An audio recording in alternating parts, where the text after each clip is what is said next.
June 5 దేవుని వాగ్దానం. దేవుడు తగిన సమయమందు మిమ్మల్ని హెచ్చించినట్లు ఆయన బలిష్టమైన చేతి కింద దీనమనస్కులై యుండుడి. పేతురు మొదటి పత్రిక 5వ అధ్యాయం 6వ వచనం. మన ప్రభువైన యేసుక్రీస్తు నామములో మీ అందరికీ ఉదయం శుభములు తెలియజేస్తున్నాను. ప్రియులారా, దేవుని మహాకృప మనము మరొక నూతన దినాన్ని చూసే ధన్యత ప్రభువు మనకు అనుగ్రహించి ఉన్నారు.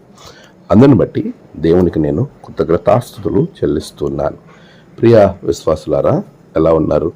అంత క్షేమంగా ఉన్నారు కదా? ప్రభువు మనకిచ్చిన మంచి అవకాశం, ప్రతి దినము మనలను దేవునిలో బలపరిచే ఈ గొప్ప వాగ్దానం మనలను ముందుకు నడిపిస్తుంది. మనలను హెచ్చించే దేవుడు ఎప్పుడు కూడా మనము ఉన్నత స్థాయిలో ఉండాలని కోరుకునే ప్రభువు. అందుకే మానవుణ్ణి ప్రభువు తన స్వహస్తాలతో ఆయన నిర్మించాడు.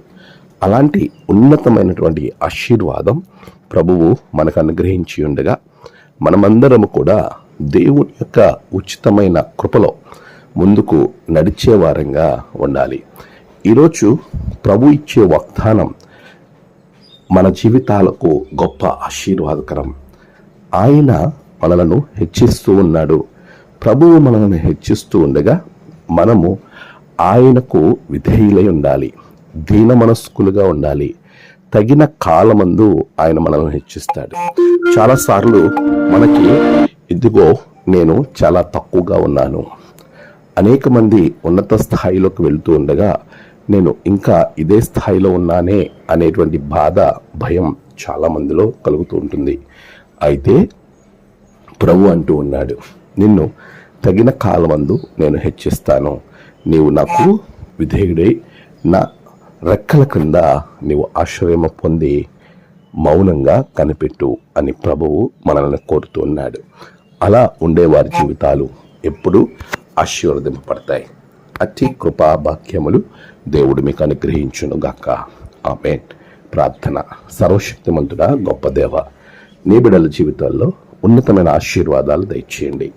ఈ దినము వారి యొక్క ప్రయాణాలలో, పనులలో, తలపెట్టిన కార్యాలలో గొప్ప జయము బిడ్డలకు దయచేయండి. నేడు జన్మదినము, వివాహ దినము, ఆయా విశేష దినములు జరుపుకుంటున్న బిడ్డలను బహుగా దీవించండి.